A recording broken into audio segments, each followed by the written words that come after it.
Hello students, this is lecture number 4 for the topic magnetic effect of current. आज हम magnetic force के scalar और vector form का जो बेसिक फार्मूला है, यानी मूविंग चार्ज जब किसी मैग्नेटिक फील्ड में जाता है तो उस पर जो मैग्नेटिक फोर्स लगेगा उस पर बेस्ड कुछ क्वेश्चंस करेंगे। तो एक क्वेश्चन मैंने यहाँ पे डिस्प्ले कर रखा है, चलिए देखते हैं क्या है ये क्वेश्चन में। आपको क्या दिया हुआ है कि एक 2 मीटर लेंथ का कॉपर वायर है जिसका cross section area 4 × 10⁻⁻6 meter square है। इस कॉपर वायर की जो में चार्ज डेंसिटी है, इलेक्ट्रॉन डेंसिटी है, यानी यूनिट वॉल्यूम में नंबर ऑफ इलेक्ट्रॉन्स, उसे हम बोलते हैं चार्ज डेंसिटी और इलेक्ट्रॉन डेंसिटी। ये कितना है 8 × 10⁻28 मीटर क्यूब।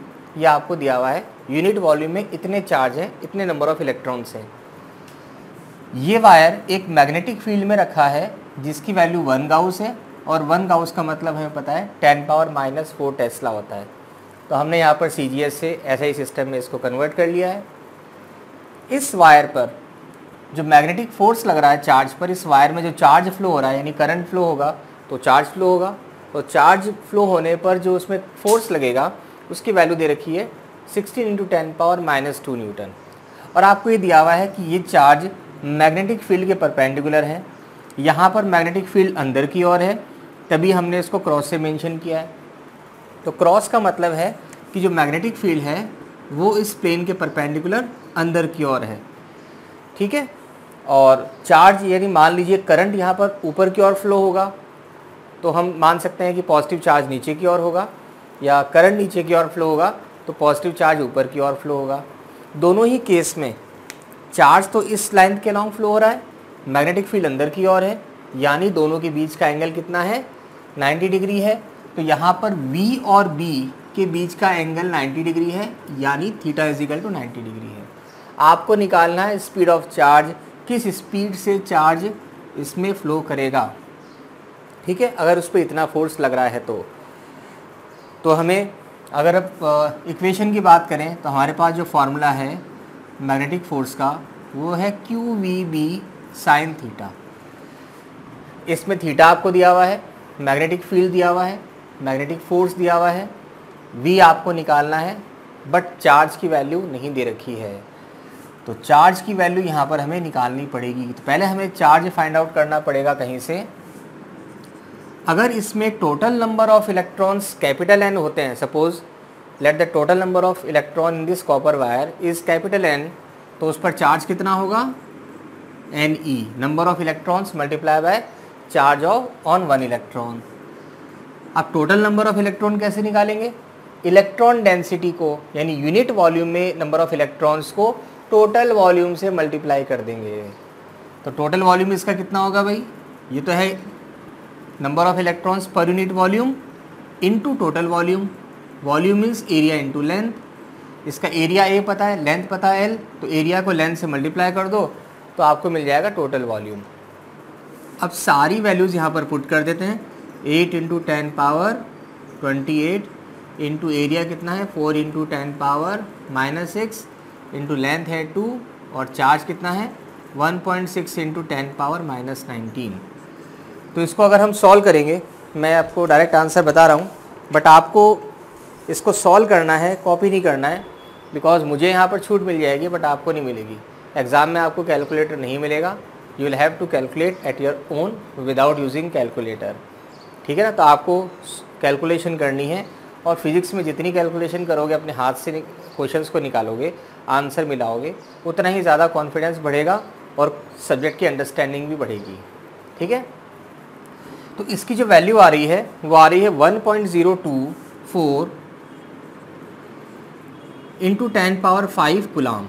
तो ये चार्ज की वैल्यू आ गई है। अब तो कोई प्रॉब्लम है नहीं। अब इक्वेशन 1 से हम क्या कर सकते हैं, स्पीड निकाल सकते हैं, FM / QB sin θ। फोर्स लग रहा है 16 × 10⁻⁻2, Q कितना है 1.024 × 10⁵, और 1.5 टेस्ला है, सॉरी जो B है वो आपका 10⁻⁻4 है, और ये हो जाएगा 1। तो यहाँ से अगर आप कैलकुलेट कर लोगे तो स्पीड की वैल्यू आपको मिलेगी, मैं फिर यहाँ पर इसकी वैल्यू लिख देता हूँ, बट आपको ये भी कैलकुलेट करना है, कॉपी नहीं करना, ठीक है, इस बात का विशेष ध्यान रखें। तो स्पीड ऑफ चार्ज पार्टिकल मिल जाएगा 1.56 इंटू 10⁻⁻⁴, ठीक है। तो ये वन केस हो गया है। चलिए क्वेश्चन और करते हैं।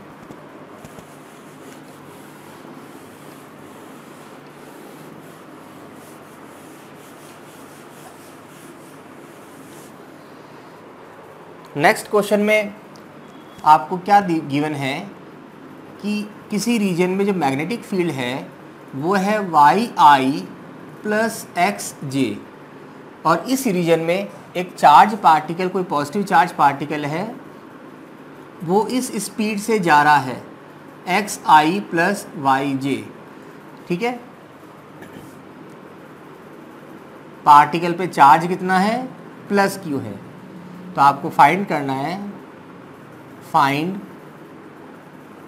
Magnetic force and it's dependency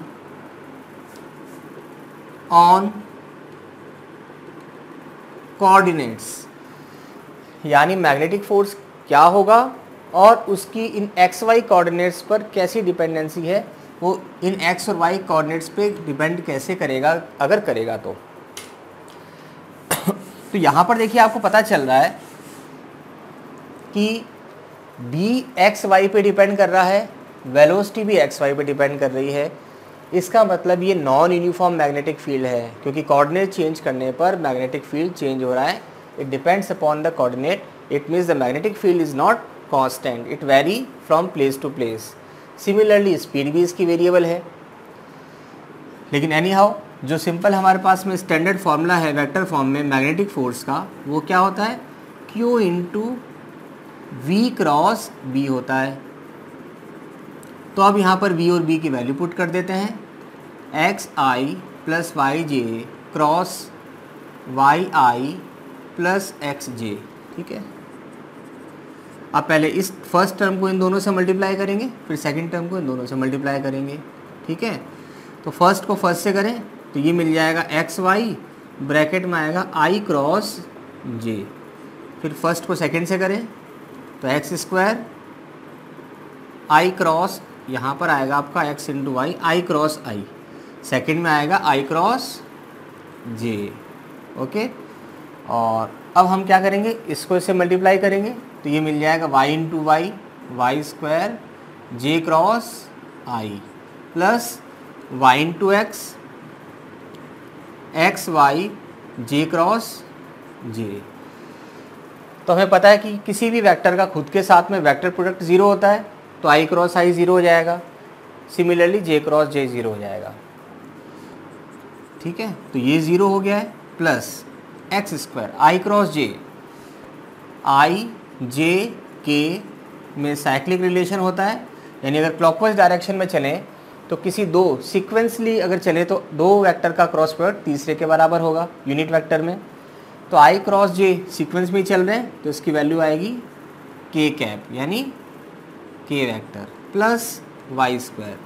अब J क्रॉस I में हमें एंटी क्लॉकवाइज चलना पड़ रहा है, रिवर्स साइकिल में चलना पड़ रहा है।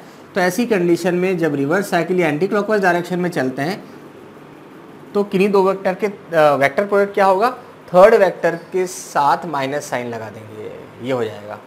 तो यहाँ पर unit vector J cross I की वैल्यू आएगी माइनस K, तो it is equal to minus K, और वो आगे ज़ीरो था तो वो हट गया है। तो अब यहाँ पर वैल्यू आ गई है एक्स स्क्वायर, ये माइनस हो जाएगा तो एक्स स्क्वायर माइनस का y square into K cap. तो ये तो हो गया expression for the magnetic field. अब बात करते हैं इसकी डिपेंडेंसी की। क्या मैग्नेटिक फील्ड भी एक्स वाई पे डिपेंड कर रहा है, क्योंकि इसके एक्सप्रेशन में भी एक्स और वाई आ रहा है, ठीक है। तो आपने नोट कर लिया होगा, मैं इसको हटा देता हूँ। चलिए, अब डिपेंडेंसी का मतलब है कि एफ एम पॉजिटिव होगा, यानी डायरेक्शन क्या होगी इसकी, के कैप का मतलब जेड एक्सिस के अलॉन्ग होगी, बट ये जेड के अलॉन्ग होगी कि माइनस जेड के अलॉन्ग होगी, डिपेंड करेगा इस टर्म पर।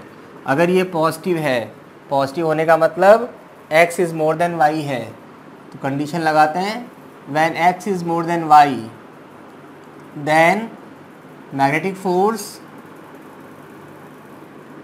Acts along plus z axis, यानी प्लस के है, ये प्लस तो पॉजिटिव के का मतलब हुआ z एक्सिस।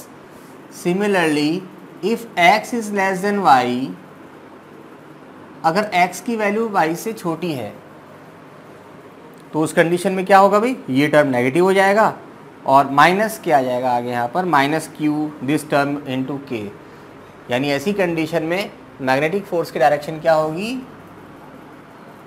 वो हो जाएगी माइनस जेड, तो it act along minus z axis.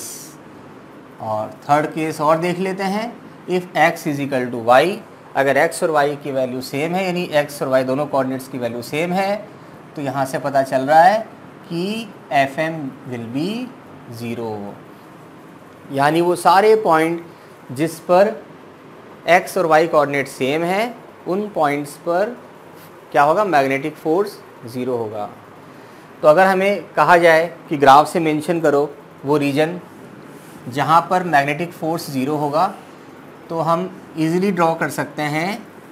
हमें पता है कि अगर किसी लाइन का इंक्लिनेशन 45 डिग्री हो एक्स एक्सिस से, तो इस लाइन के हर एक पॉइंट पर एक्स और वाई कोऑर्डिनेट सेम होगा, क्योंकि tan 45 is equal to perpendicular upon base, ये y कोऑर्डिनेट है, ये x कोऑर्डिनेट है, ठीक है। तो हर एक पॉइंट पे x और y कोऑर्डिनेट सेम होंगे, यानी इस लाइन के हर एक पॉइंट पर चार्ज पर मैग्नेटिक फोर्स क्या होगा, 0 होगा। अगर वो इस लाइन के अलोंग चल रहा है तो उस पर लगने वाला मैग्नेटिक फोर्स क्या है, 0 है। क्लियर है?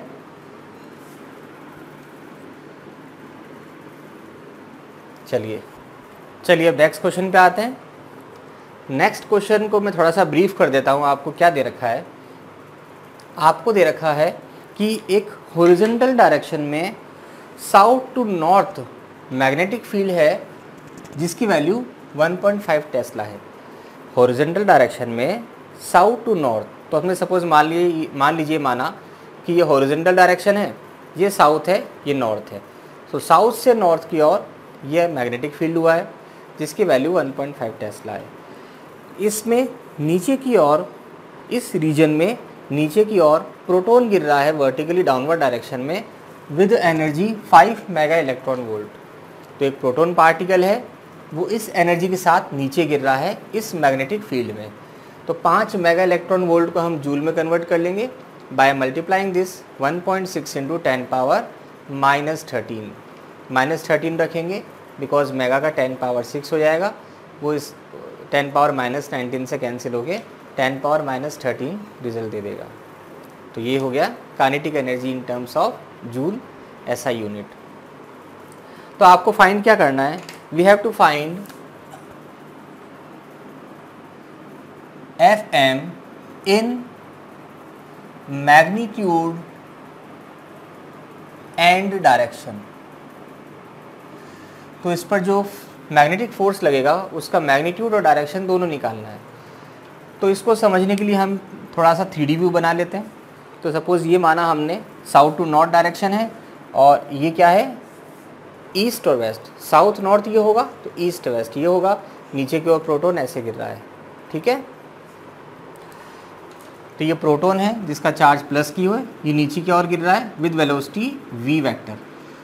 वेलोसिटी भी हमें नहीं पता, बट जिससे भी गिरेगा वो हमने यहाँ लिख दिया है। और जो मैग्नेटिक फील्ड है वो टूवर्ड नॉर्थ है, तो ये मैग्नेटिक फील्ड इस डायरेक्शन में है, स्पीड इस डायरेक्शन में है। तो सबसे पहले बात करते हैं हम मैग्नेटिक फोर्स की डायरेक्शन की। तो वो हम राइट हैंड थंब रूल से निकाल सकते हैं कि अगर हम V क्रॉस B, ठीक है ना, तो V क्रॉस B होता है, अगर हम बात करते हैं मैग्नेटिक फोर्स के वेक्टर फॉर्म की, तो it is equal to Q into V cross B, okay. तो डायरेक्शन क्या होगी, V क्रॉस B की डायरेक्शन। तो हम फिंगर को, राइट हैंड की फिंगर्स को V से B की ओर टर्न करें तो थंब की जो डायरेक्शन होगी ये मैग्नेटिक फोर्स की डायरेक्शन होगी। तो मैग्नेटिक फोर्स यहाँ से किस डायरेक्शन में मिल जाएगा, इस डायरेक्शन में आ गया। तो ये डायरेक्शन का काम तो कंप्लीट हो गया है, ईस्ट डायरेक्शन में मैग्नेटिक फोर्स लग रहा है। अब हम बात करते हैं इसके मैग्नीट्यूड की। तो उससे पहले अपन V और B के बीच का एंगल देखने की कोशिश करें। तो V नीचे की ओर है, B यहाँ पर है, तो दोनों के बीच का एंगल कितना मिल जाएगा, यहाँ पर थीटा इज इक्वल टू मिल जाएगा 90 डिग्री। ठीक है, तो यहाँ से अगर हम FM देखें तो it is equal to QVB sine 90 की वैल्यू हो जाएगी 1। तो इससे हम मैग्नेटिक फोर्स तो निकाल सकते हैं, बट पहले आपको स्पीड निकालनी पड़ेगी, जो हम काइनेटिक एनर्जी के टर्म्स में निकाल लेंगे। तो half mv square is equal to kinetic energy, तो v square is equal to हो जाएगा 2k upon m, 2 into 5 into के की वैल्यू पुट कर देते हैं -13 डिवाइडेड बाय मास कितना है इसका, प्रोटॉन का मास हमें पता है 1.67, क्योंकि प्रोटॉन बेसिक पार्टिकल है, इसका मास हो सकता है क्वेश्चन में नहीं गिवन हो, इंटू 10 पावर -27। तो 1.67 होता है, तो हम इसको 1.6 रख देंगे सो डैट ये कैंसिल आउट हो जाए। कैलकुलेशन हमारी थोड़ी इजी हो जाएगी, रिजल्ट में बहुत फ़र्क नहीं पड़ेगा इससे। तो v स्क्वायर की वैल्यू क्या मिलेगी भाई, ये तो कट गया, ये हो जाएगा 10 -27 ऊपर जाएगा, तो 10 पावर 28 -13 यानी 10 पावर 15। तो इसका रूट ले लेंगे, under root 10 power 14 into 10 power 1 लिख सकते हैं इसको हम। तो इसका तो रूट मिल जाएगा 10 पावर 7 और अंडर रूट 10 यहाँ पर रह जाएगा। रूट 10 की वैल्यू हमें क्या होनी चाहिए, पता होनी चाहिए। तो रूट 10 की वैल्यू पता होनी चाहिए, बिकॉज काफ़ी जगह फिज़िक्स में हमें इसकी वैल्यू डायरेक्ट रखनी पड़ती है, यानी रूट 10 निकालना पड़ता है, तो याद रहेगी तो बेटर होगा। 3.16 इंटू 10 पावर 7 फाइनली ये मिल जाएगा। रूट 10 की वैल्यू होती है 3.16, तो ये हमें मिल जाएगी स्पीड 3.16 इंटू 10 पावर 7 मीटर पर सेकेंड। अब हम इक्वेशन नंबर 1 में सारी वैल्यूज़ पुट करके मैग्नेटिक फोर्स निकाल सकते हैं। चार्ज है 1.6 इंटू 10 पावर -19, V है 3.16 इंटू 10 पावर 7 और B है 1.5 टेस्ला। तो इसको सॉल्व करेंगे तो आपको मिलेगा, मैं डायरेक्ट, मुझे ध्यान है अभी तो वैल्यू मैं रख रहा हूँ यहाँ पर, लेकिन आपको ये वैल्यू कॉपी नहीं करनी है, आपको कैलकुलेशन करना है। मैं फिर कह रहा हूँ, एग्ज़ाम में जितनी ज़्यादा हम क्वेश्चंस की कैलकुलेशन की प्रैक्टिस करेंगे, आपका फिज़िक्स से डर उतना ही कम हो जाएगा और कॉन्फिडेंस लेवल भी अपने आप बढ़ जाएगा। ठीक है।